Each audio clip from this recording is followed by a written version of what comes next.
کوئی لاکھ ہمیں پابند کرے، کوئی لاکھ ہمیں پابند کرے، اسلام کی دعوت زندہ ہے۔ تو عرض کیا کہ میرے بھائیوں، جناب رسول اللہ صلی اللہ علیہ وسلم کی سیرت دیکھو، حضور کے زمانے کا ماحول دیکھو، حضور کے زمانے کا ماحول دیکھو۔ اعمقهم علما، سب سے زیادہ گہرے علم والے تھے صحابہ۔ کون سے تھے؟ سب سے زیادہ گہرے علم والے تھے۔ بتاؤ تو صحیح، یہ گہرا علم کون سے اسکول اور یونیورسٹی اور کون سے کالج سے آیا تھا؟ بتاؤ بھائی، ارے بولو نا، کہاں سے آیا تھا؟ جی یاد رکھنا، مردوں کا سارا علم اللہ کے گھر سے اور اللہ کے راستے میں پھرنے سے آیا تھا۔ کہاں سے آیا تھا؟ کہاں سے آیا تھا؟ ہاں، فلولا نفر من كل فرقة منهم طائفة ليتفقهوا في الدين۔ مقصود علم کیا ہے؟ مقصود علم کیا ہے؟ وَلِيُنذِرُوا قَوْمَهُمْ إِذَا رَجَعُوا إِلَيْهِمْ لَعَلَّهُمْ يَحْذَرُونَ۔ یہ علم دعوت کے ساتھ ایسا جڑا ہوا ہے، ایسا جڑا ہوا ہے کہ اگر علم کو دعوت سے نہ جوڑا تو میرے بھائیو، اس علم کا کوئی وزن اللہ کے ہاں باقی نہیں ہے۔ علم کا سارا وزن دعوت سے ہے۔ علم کا سارا وزن کہاں سے ہے؟ ارے بولو بھائی، کہاں سے ہے؟ بولو نا بھائی، علم والوں بولو نا ذرا زور سے۔ علم کا سارا وزن کہاں سے ہے؟ دعوت سے ہے۔ اگر یہ اپنے علم کا داعی نہیں ہے، اگر یہ اپنے علم کا داعی نہیں ہے تو شیطان کو اس کے علم سے کوئی ڈر اور خوف بھی نہیں۔ شیطان کو اس کے علم سے کوئی ڈر اور خوف بھی نہیں ہے۔ آرا کی خود گمشت کیا رہا ہے بری پورا؟ ہاں، آرا کی خود گمشت، شین نکل گئی، آرا کی خود جو خود راہ سے بھٹکا ہوا ہے، آنا آنا آنا کی خود گمشت کیا رہا ہے بری؟ جو خود گم ہے وہ کس کو رہبری کر سکتے ہیں؟ کس کی ڈوبتی بچا سکتے ہیں؟ کس کی ڈوبتی بچا سکتے ہیں؟ خوب سمجھ لینے کی بات ہے میرے بھائیوں، اللہ ہمیں تمہیں سمجھنے کی توفیق عطا فرمائے۔ علم، گہرا علم لینا، گہرا علم لینا، مضبوط علم لینا، اعتماد اور وثوق والا علم لینا، اور پھر اس علم کو لے کر کے میرے بھائیوں پھرنا، اس علم کو لے کر کے امت میں پھرنا۔ میرے بھائیوں، اس علم کے جتنے بڑے ہم داعی بنیں گے اتنا ہی اس علم سے استفادہ ہوگا۔ علم سے استفادہ کب ہوگا؟ جتنا ہم اپنے علم کے داعی ہوں گے، جتنا ہم اپنے علم کے۔ صحابہ اللہ کے گھروں سے لیتے تھے، اللہ کے راستے میں لے کر پھرتے تھے، اور سارے کے سارے گھر محمد رسول اللہ صلی اللہ علیہ وسلم کے زمانے میں وہ علم کے گھر تھے۔ کیا کے گھر تھے؟ ساری عورتوں اور بچوں کو کہاں سے علم ملا کرتا تھا؟ ارے کہاں سے علم ملا کرتا تھا؟ بتاؤ نا بھائی۔ ساری عورتوں کو اور سارے بچوں کو کہاں سے علم ملا کرتا تھا؟ ان کے گھروں سے ملا کرتا تھا۔ کہاں سے ملا کرتا تھا؟ صحابہ اللہ کے گھر سے اور اللہ کے راستوں سے لے کر کے جب آتے تھے تو اپنے گھروں میں وہ علم، اس علم کو زندہ کرتے تھے۔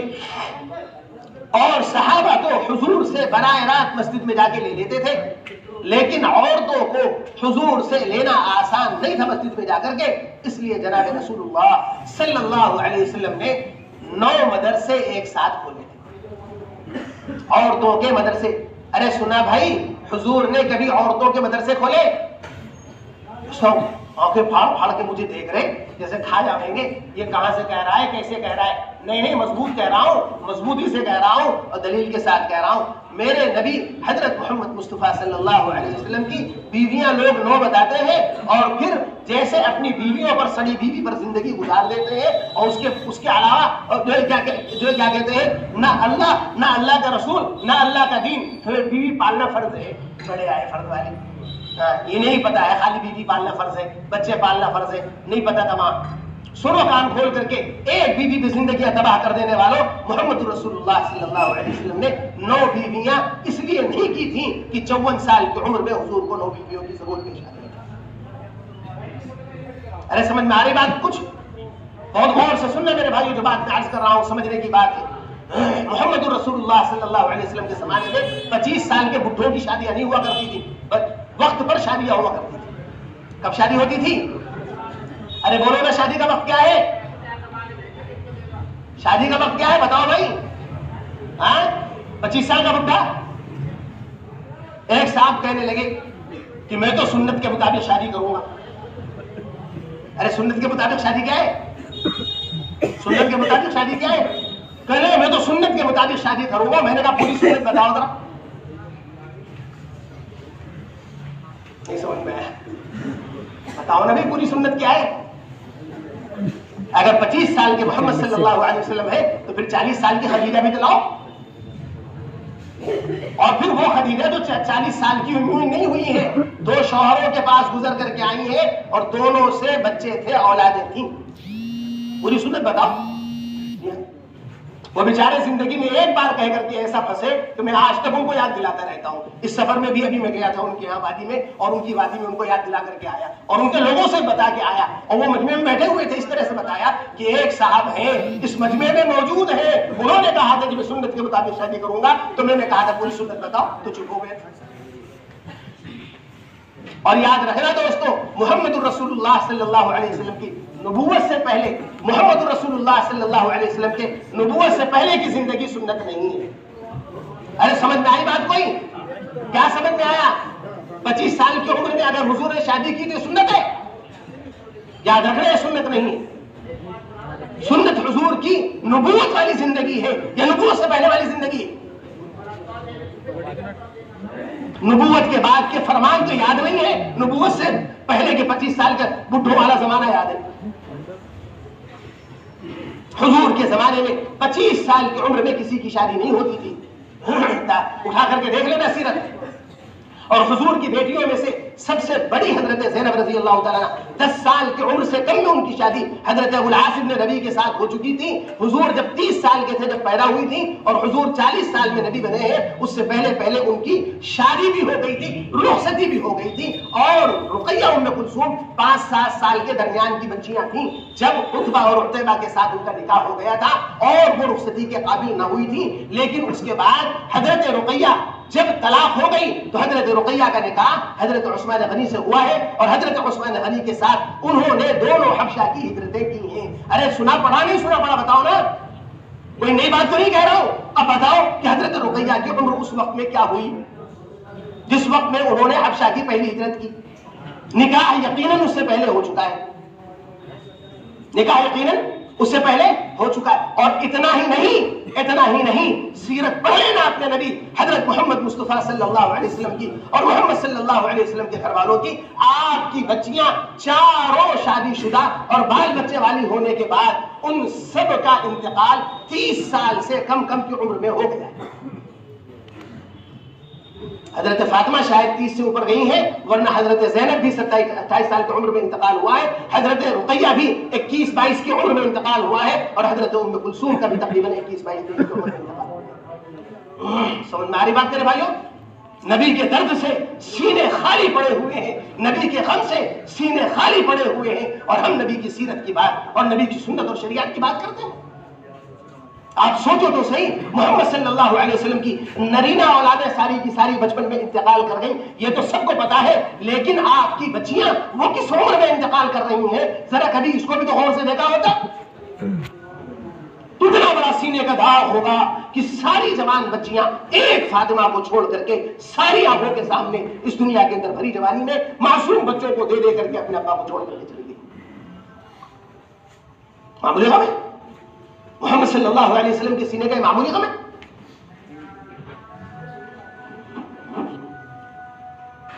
جس باپ کی بچیاں شادی کے بعد چھوٹے بچے چھوڑ کر کے اس عمر میں جا رہی ہوں، باپ کی شادی اسی عمر میں تقریباً ہوئی تھی.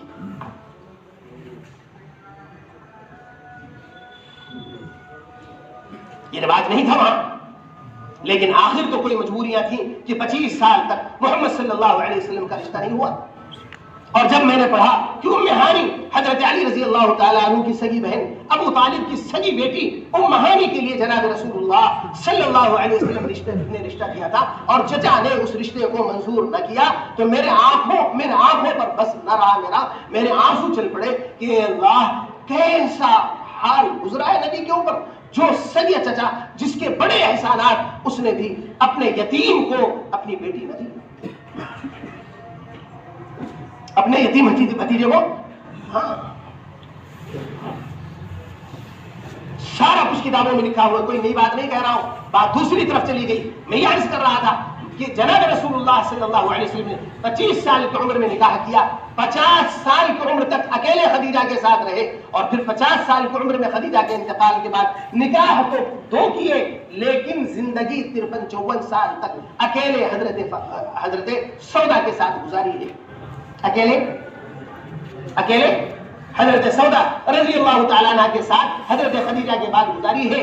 پھر اما عائشہ صدیقہ رضی اللہ تعالیٰ عنہ دوسری وہ بیوی یا تیسری بیوی ہے کہ زندگی میں جمع ہونے کے اعتبار سے دوسری ہے، اور حضرت خدیجہ کو ملا کر کے تیسری. پھر چوتھی حضرت حفصہ ہے. پھر اس کے بعد اگلے 6-7 سال میں حضور نے اکٹھے 9 بیویوں کو جمع کر دیا، یعنی 9 نکاح 8 نکاح 54 کے بعد سے کر لیے، جس میں سے ایک سودا کا تو انتقال ہو گیا، اور حضرت خدیجہ اور حضرت سودا 2 اس دنیا سے جانے والی بیویاں ہو گئیں، اور ماں بقیہ 9 بیویاں جناب رسول اللہ صلی اللہ علیہ وسلم نے جمع کی. میں عرض یہ کر رہا تھا کہ 54 سال کی عمر میں پہنچ کر ایک بیوی پر 54 سال کی زندگی گزارنے والا، 25 سال کی بھری جوانی کے اندر نکاح کرنے والا، 54 سے لے کر کے 60 تک آپ کو 6-7 سالوں میں اتنے سارے نکاحوں کی کیا ضرورت پیش آ گئی؟ اب سمجھ میں آیا کہ میں کیا کہہ رہا ہوں؟ ارے سمجھ میں آیا؟ یہ محمد رسول اللہ صلی اللہ علیہ وسلم کے مدارس النساء یا مدارس الطفلات تھے، مدارس البنات تھے. جناب رسول اللہ صلی اللہ علیہ وسلم نے مدرسے کھولے تھے. مدرسے محمد صلی اللہ علیہ وسلم کو 53 سال کی عمر میں اتنے سارے نکاحوں کی یوں نہیں سوچی تھی، اور جو مصالح اپنی جگہ پر بہت سارے حضور کے تعدد ازدواج کے مصالح علماء نے لکھے ہیں، لیکن سب سے بڑی مصلحت میرے نزدیک یہ ہے کہ حضور نے نکاح نہیں کیے تھے، مدارس کھولے تھے، عورتوں کے مدارس کھولے تھے. عورتیں بے تکلف ان گھروں میں آتی تھی، اور ان بیویوں کے ذریعے سے محمد رسول اللہ صلی اللہ علیہ وسلم تک اپنی بات کو پہنچاتی تھی، اور محمد رسول اللہ صلی اللہ علیہ وسلم سے اپنا علم لے کر کے جاتی تھی. اپنا علم لے کر کے بات سمجھ میں آ رہی دوستوں؟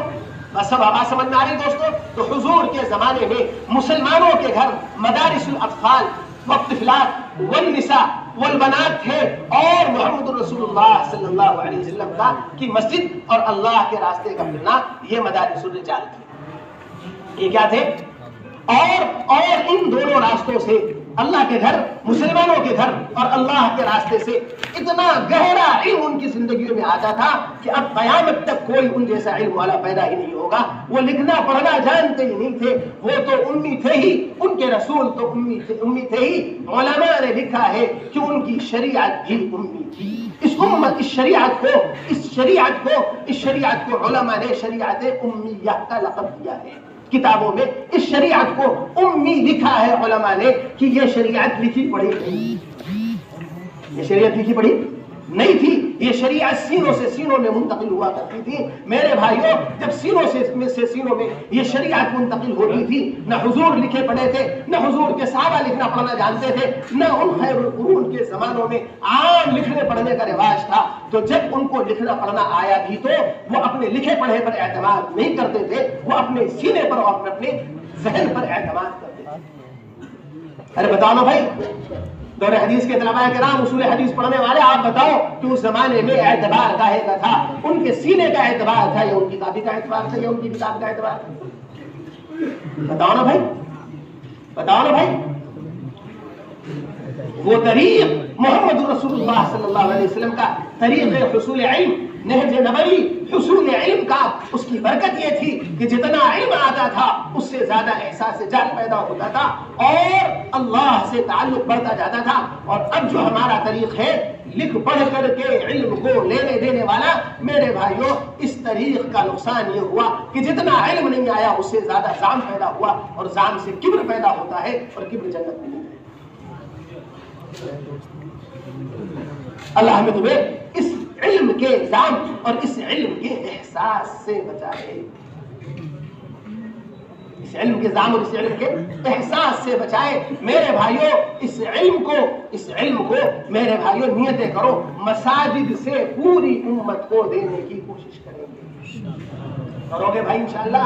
کرو گے انشاءاللہ؟ کرو گے انشاءاللہ؟ سب سے پہلی بات، سب سے پہلی درخواست جو ہم نے آپ سے کی ہے وہ درخواست یہ ہے کہ آپ سب یہ نیتیں کرو کہ سچے طالب علم مضبوطی کے ساتھ علم لیں گے، گہرا والا علم لیں گے، اپنی زندگیوں کے اندر اس علم کو اتاریں گے اور پھر میرے بھائیوں علم کو علم نافع بنائیں گے اور علم کو علم نافع بنانے کے ساتھ ساتھ اپنے علم کو دعوت میں لائیں گے. اپنے علم کو دعوت میں لائیں گے اور اس علم کو لے کر کے ساری دنیا میں پھریں گے انشاءاللہ. پھریں گے انشاءاللہ، پھریں گے انشاءاللہ، پھریں گے انشاءاللہ. مکاتب اور مدارس میں لگوا دیا جائے تالے. ہاں یہی مصیبت ہے کہ بات جب کوئی کہی جائے تو آدمی منفی پہلو نکالتا رہتا ہے، کام کی بات نہیں دیکھتا، کام کی بات نہیں سنتا، جو کہی جا رہی اس کو نہیں سمجھتا ہے، منفی پہلو نکالتا رہتا ہے. لہذا یہ تبلیغ والے کہتے ہیں مکتب اور مدرسے بند کر دیے جائے. کہاں سے بات نکل آئی؟ میرے بھائیوں اگر مکاتب اور مدارس کو بند کر دیے تو یہ حفاظ یہ امت کی ضرورت ہے، یہ علماء امت کی ضرورت ہے، یہ مفتیان امت کی ضرورت ہے. یہ حفاظ علماء مفتیان انہی کارخانوں سے تیار ہو کر کے آ رہے ہیں اور آج جو کچھ ہے انہی کی برکت ہے، انہی کی برکت ہے. اب اس برکت کو عام در عام کرنا ہے. اس کے لیے امت کے ایک ایک فرد کو اللہ کے گھروں میں لانا ہے اور اللہ کے گھروں میں تعلیم کے حلقے لگانے ہیں، دعوت کے حلقے لگانے ہیں اور اپنی ضرورت کا علم لینا دینا اس کا ماحول ایسا عمومی بنانا ہے کہ ہر مسجد میں آنے والا اپنی ضرورت کا علم لے کر کے جا رہا ہو. میرے بھائیوں ایسا نہ ہو کہ تبلیغ میں تو 4 مہینے سال بہت لگائے لیکن میرے بھائیوں اپنی ضرورت کا علم بھی نہ لیا، اپنے قرآن کی قرأت کو بھی صحیح نہ کیا، رکوع کو بھی صحیح نہ کیا، سجدوں کو بھی صحیح نہ کیا، وضو کو بھی صحیح نہ کیا، غسل کو بھی صحیح نہ کیا. میرے بھائیوں اور یاد رکھنا یہ مکاتب اور مدارس یقیناً ہماری ضرورت ہے. 1-1.5% 2% جو یہاں آ رہے ہیں بلکہ اس سے بھی زیادہ دوگنا تیگنا اور بہت زیادہ گنا بڑھانے کی ضرورت ہے. یہ ضرورت اپنی جگہ پر قائم ہے، یہ ضرورت اپنی جگہ پر باقی ہے. اس ضرورت کو میرے بھائیوں انہی مکاتب اور مدارس سے پورا کرنا ہے اور اس کو اور زیادہ بڑھانا اور بنانا ہے اور بچانا ہے. اللہ باطل کی نظروں سے اپنے کرم سے ہمارے ان سرمایوں کی حفاظت کرے. اللہ اپنے کرم سے ان سرمایوں کی حفاظت فرمائے. میرے بھائیوں ہم نے اگر آج قربانیاں نہ دی، اپنے قربانیوں کو نہ بڑھایا، اپنے مجاہدوں کو نہ بڑھایا تو باطل تمہیں تمہارے سارے سرمایوں کے ساتھ مٹانے پر تل چکا ہے. سمجھ میں آ رہی بات میرے بھائیوں؟ ہاں سمجھو بات کو میں کیا کہہ رہا ہوں. سب کچھ صراحت اور وضاحت کے ساتھ کہنا ضروری نہیں ہے، کچھ سمجھنا بھی چاہیے. سب کچھ سمجھانا ضروری نہیں ہے، کچھ سمجھنا بھی چاہیے. میرے بھائیوں ان سرمایوں کی حفاظت بھی ہے، ان کے لیے قربانی بھی ہے، ان کے لیے مجاہدہ بھی ہے اور انہیں کئی گنا اور بڑھانا بھی ہے. لیکن اس کے بعد یہ 2-4% جو مدرسوں میں مکاتب میں آ گئے، ان کے علاوہ امت جو ادھر ادھر پڑی ہوئی ہے انہیں خوشامد کر کے اللہ کے گھروں میں لانا ہے. اللہ کے گھروں میں لا کر کے انہیں ان حلقوں سے گزارنا ہے. کرو گے بھائی سب انشاءاللہ؟ کرو گے سب انشاءاللہ؟ تو سارا مجمع نیتیں کرے کہ اپنے علم کو لینا ہے اور لے کر کے امت میں پھرنا ہے. پھریں گے سب انشاءاللہ؟ سب پھریں گے انشاءاللہ؟ ہمت کر کے کھڑے ہو اور وہ علماء جو فارغ ہو رہے ہیں 1-1 سال کے لیے ہمت کر کے بتاؤ. تکمیلات والے دورے والے کھڑے ہو، ہمت کر کے کھڑے ہو. کھڑے ہو جاؤ دوستو، کھڑے ہو جاؤ، کھڑے ہو جاؤ، کھڑے ہو جاؤ، کھڑے ہو جاؤ بھائی، ہمت کر کے کھڑے ہو جاؤ. اور تکمیلات اور دورے میں بہت سے ایسے بھی ہیں جو سال لگا چکے ہیں تو دوسرے سال کے لیے کھڑے ہو جاؤ.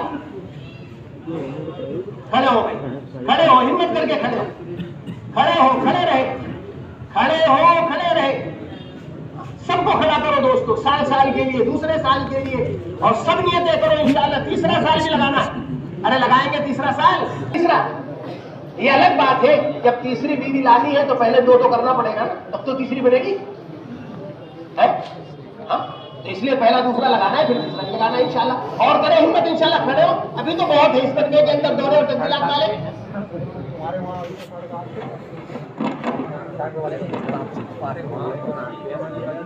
بھائی اٹھ کے نہ جائیں، ساتھی تشریف رکھیں. سکون سے مقامی ساتھی بھی علماء طلبہ بھی تشکیل پوری ہونے تک کوئی نہ اٹھیں. یہ پیچھے بہت سارے تکمیلات دورے کے طلبہ ہیں, اس طرف ہیں, سب کھڑے ہو جائیں. تکمیلات دورے میں جو بھی طلبہ ہیں تعلیمی سلسلہ جاری رکھنا ہوگا, سال کی نیت سے نکل جائیں, تعلیمی سلسلہ جاری رہے گا, واپس آ کر تعلیم مکمل کریں گے, ورنہ پھر سال مکمل کر کے پھر آگے ترتیب بنائیں گے. کھڑے ہو جائیں جو دورے تکمیلات میں ہیں, تمام طلبہ کھڑے ہو جائیں. ماشاءاللہ اس طرف بھی بہت سے تکمیلات دورے کے طلبہ ہیں ماشاءاللہ, جن کے نام لکھے جا چکے ہیں رسول بھی آ گئی, وہ بھی طلبہ کھڑے ہو جائیں. صرف تعلیم پورے طلبہ کھڑے ہو جائیں. رسول بھی آ گئی, نام لکھے گئے تو بھی کھڑے ہو جائیں ماشاءاللہ. تعلیم پورے طلبہ اور کھڑے ہو جائیں ماشاءاللہ. جی خان صاحب آپ اگر اس طرح آ جاؤ, یہ درمیان میں سے رہ جائیں آپ. نام دیکھو, ایک بات سنو, نام لکھنا کافی نہیں ہے, نام لکھنے کے ساتھ ہر ایک کیوں سجاوی جمع کرنی ہے. ابھی آدھا گھنٹہ ہے نماز میں, ہر ایک کیوں سجاوی چاہے 100 روپے جمع کر لیں, لیکن ہر ایک کیوں سجاوی جمع ہو جائے. آ جائے اس طرح ممبر کے بعد بیٹھ جائیں ماشاءاللہ. اور مدرسہ عربیہ